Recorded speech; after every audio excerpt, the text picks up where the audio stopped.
ایک جماعت مان صحرا سے آگے ایک چھوٹے سے قصبے میں گئی۔ اس جماعت میں ایک شخص ڈاکٹر نور محمد تھا۔ ان کا بیان ہے کہ مسجد سے باہر ادھر ادھر کافی لوگ فارغ بیٹھے تھے۔ ہم لوگ ان کے پاس گئے اور مسجد میں آنے کی دعوت دی تاکہ وہ تعلیم میں شریک ہو سکیں۔ کچھ لوگ ہمارے ساتھ مسجد میں آنے پر تیار ہو گئے۔ ایک صاحب نے کہا، میں نماز کے وقت آؤں گا اور نماز کے بعد عذاب قبر کا ایک واقعہ آپ لوگوں کو سناؤں گا۔ چنانچہ ظہر کی نماز کے بعد یہ شخص ہمارے پاس بیٹھ گیا۔ اپنا تعارف کروایا کہ وہ ریٹائرڈ فوجی نوجوان تھا۔ اس فوجی کا بیان ہے کہ 1965 کی جنگ میں ایک قبر میں اسلحے کی ایک عارضی ذخیرہ یعنی ایک کیمپ لگایا تھا اور کچھ نوجوانوں کے ساتھ اس فوجی کو ڈیوٹی تھی۔ دن کا وقت تھا اور کوئی خاص کام نہیں تھا، چنانچہ اس نے قبرستان میں گھومنا شروع کر دیا۔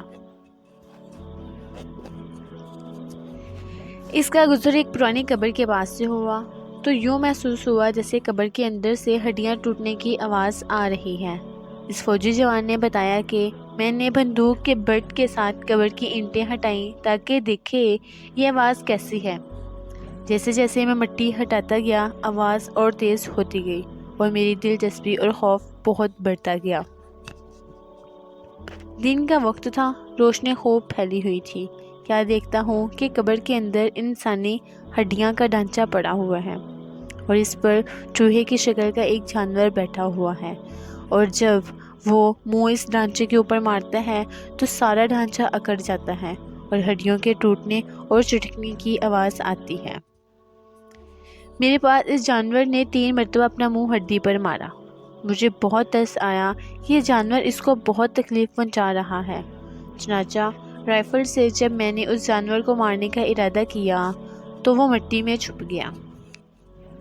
تھوڑی دیر کے بعد وہ جانور قبر سے نکل کر میری طرف لپکا اور میرے اوپر ایسی دہشت سے سوار ہوا کہ میں اسے مارنا بھول کر اپنی جان بچانے کی خاطر بھاگ کھڑا ہوا۔ کافی دور جانے کے بعد میں نے مڑ کر دیکھا، وہ جانور میرے پیچھے تیزی سے بھاگا آ رہا تھا۔ قریب ہی پانی کا ایک گہرا تھا۔ اس جانور سے بچنے کے لیے میں اس جوہر یعنی گڑھے میں داخل ہو گیا۔ میں نے پیچھے مڑ کر دیکھا کہ جانور جوہر کے کنارے پر آ کر رک گیا ہے اور اس سے کچھ دیر کے بعد اس نے اپنا منہ پانی میں ڈال دیا۔ یکدم پانی کھولنے لگا۔ میں بھاگ کر جوہرے سے نکلا۔